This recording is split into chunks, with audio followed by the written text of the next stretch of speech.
40 years ago, my father made a choice to sacrifice what he wanted today for the freedom he wanted tomorrow. He didn't chase wealth. He built it one paycheck, one sacrifice, and one decision at a time. From his 20s to his 60s, every chapter taught him something about money, discipline, and life. And decades later, he finally walked away from the rat race.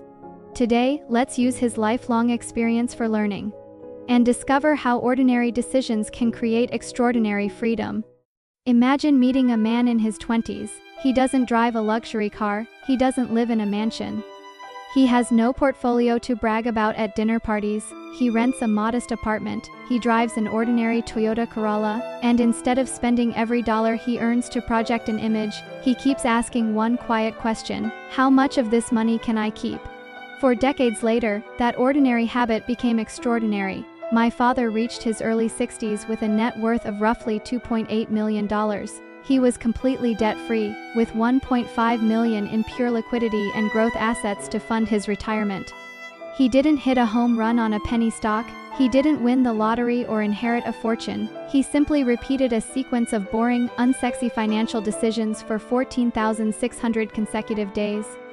This is the art of compounding, and every decade of his life holds a masterclass in financial freedom. The Corolla that became a $2.8 million decision. In his 20s, my father drove a Toyota Corolla, not for 2 or 5 years. He kept it for more than 280,000 miles. To some, that sounds boring, but financially, it represented something bigger. Every dollar spent today is a dollar that cannot compound tomorrow. Instead of immediately trying to look successful, he focused on becoming financially stable. He rented and kept his housing costs under control. Rather than using every raise to upgrade his lifestyle, he directed a large portion towards savings. His goal was simple: buy his first home. He used budgeting software to track his cash flow, everything: housing, bills, food, savings, and investments. He wanted to make money visible. Because you can't control what you don't measure. He followed an informal 80-20th approach. Savings wasn't what happened after spending. It happened first. A large portion of his income was effectively committed to his future before the rest of the money was available for lifestyle spending. Most people say, "I'll save whatever is left." His approach was, "I'll spend whatever is left after saving." That system created discipline, and it created something more valuable than a big bank balance. It created discipline. Decades later, that discipline turned into serenity. Wealth lesson from his 20s. Live below your means. Track your cash flow. Automate savings whenever possible. Don't confuse looking wealthy with becoming wealthy. That old Corolla wasn't a symbol of deprivation. It was a symbol of priorities. From renting to his first home, eventually, the savings from his 20s helped him reach his next milestone. His first townhome. For him, buying that home wasn't simply about owning property. It was about creating another layer in his financial plan. But buying the home didn't mean his financial discipline disappeared. Whenever affordable, he made additional payments toward the mortgage. The objective was straightforward: reduce interest, build equity, and shorten the amount of time that debt would control his cash flow. Around this period, another major life decision appeared. His old Corolla eventually needed to be replaced. This time, he financed a new vehicle. But there was an important difference. The car payment didn't become permission to increase his lifestyle indefinitely. When additional income became available, he used some of it to accelerate the payoff. Within a few years, the car was paid off. This reveals another important part of his financial philosophy. Debt wasn't automatically evil, but unnecessary debt was something to be controlled. He kept his credit life simple. He preferred only to no-fee credit cards. He paid them ahead of their due dates to increase his credit scores. He used a debit card when appropriate. Credit lines were reserved for situations where they were genuinely needed. And regular household bills were paid through his checking account. In other words, his financial system had boundaries. Money for spending had a place. Money for bills had a place. Money for investing had a place. And money for long-term wealth had a place.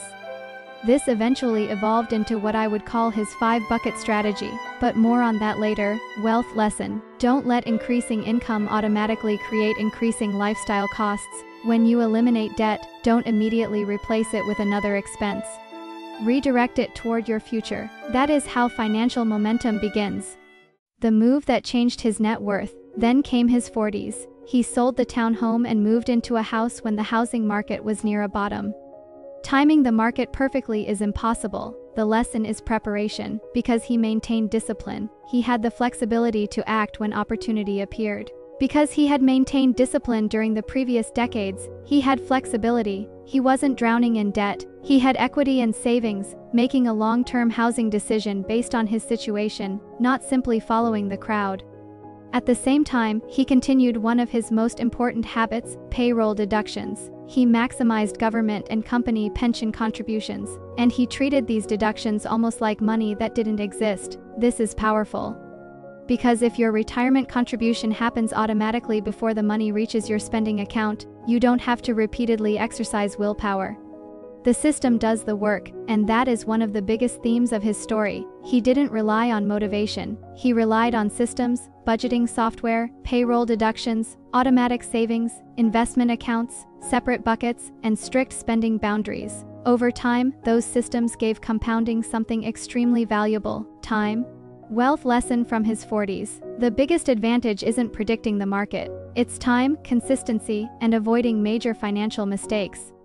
The premium car that didn't destroy the plan. Then came his 50s, and something interesting happened.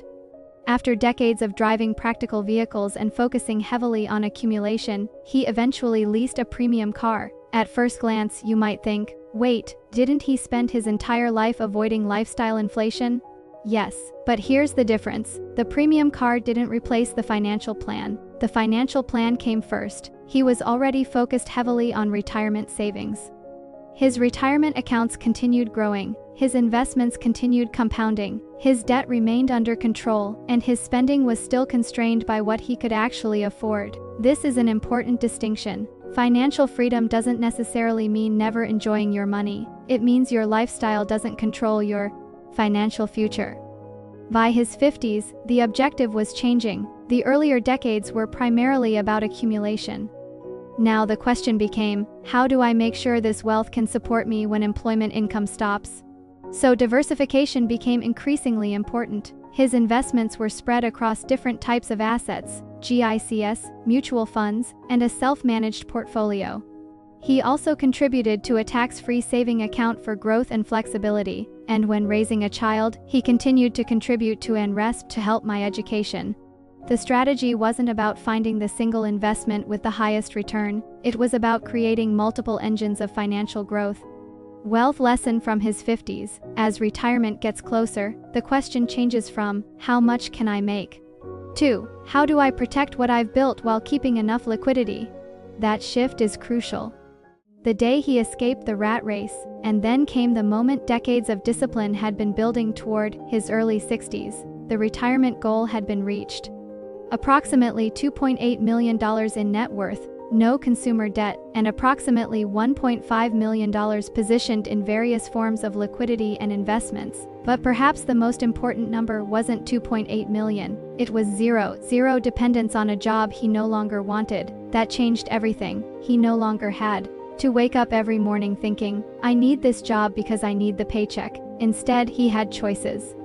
He could leave the traditional rat race, he could control his time, and he could pursue something he actually enjoyed. For him, that included becoming a YouTuber and building a side hustle around content creation. Technology that didn't even exist in the same form when he was in his 20s had become part of his retirement life. Because he had built financial independence first, YouTube didn't have to immediately pay the bills. He could create because he wanted to. That is what financial freedom really means. It's not necessarily having the biggest house or driving the most expensive car. It's having enough financial flexibility that your time becomes yours again. Wealth lesson. Build enough liquidity so retirement becomes a transition, not a cliff. Subscribe to this channel to find out his strategy on retirement planning. To replicate this 40-year outcome, you don't need magic. You need an organized architecture, the 5-bucket cash flow framework, and 7 rules. It starts with managing your baseline expenses and building short-term liquidity to absorb life's unexpected shocks. Then, automate your retirement wealth and tax-advantaged growth through stocks, funds, and specialized long-term assets, and follow the 7 rules. Rule number 1. Save before you spend. Don't wait until the end of the month to discover what's left. Pay your future self first. Rule number 2. Live below your means. Your income can increase. Your lifestyle doesn't have to increase at the same speed. Rule number 3. Automate your wealth. Retirement savings contributions, pension contributions, savings, investments. The less you depend on willpower, the better. Rule number 4. Control consumer debt. Keep credit simple. Avoid unnecessary fees. Pay credit cards early. Use credit lines only when genuinely necessary. Rule number 5. Diversify. Don't make your entire financial future depend on one investment. His portfolio included GICs, mutual funds and self-managed stocks, along with retirement and other savings vehicles. Rule number 6. Protect your long-term money. Don't constantly raid your retirement savings to finance today's lifestyle. Give compounding time to work. Finally, rule number 7. Optimize for time, not status. The ultimate yield of money is complete freedom over your daily schedule. When people hear that an ordinary person built a net worth of $2.8 million, they look for the secret stock pick or the lucky break. But the real secret was never a secret at all. It was driving a simple car for 280,000 miles. It was tracking cash flow when nobody was watching. It was choosing consistency over clout, automation over impulse, and patience over instant gratification. My father's journey took roughly 4 decades, but the principles behind it are surprisingly simple. Spend less than you earn. Save before you spend. Automate your contributions. Avoid unnecessary debt. Diversify, protect your long-term investments, and give compounding enough time to work. You don't need to get rich overnight. You just need to stop sabotaging the person you want to become 40 years from now. Because sometimes the most valuable decision you can make today is the one your future self will thank you for 4 decades later. Thank you so much for watching. Click here to keep learning and leveling up. Don't forget to subscribe to join our community. Let's build your financial freedom together.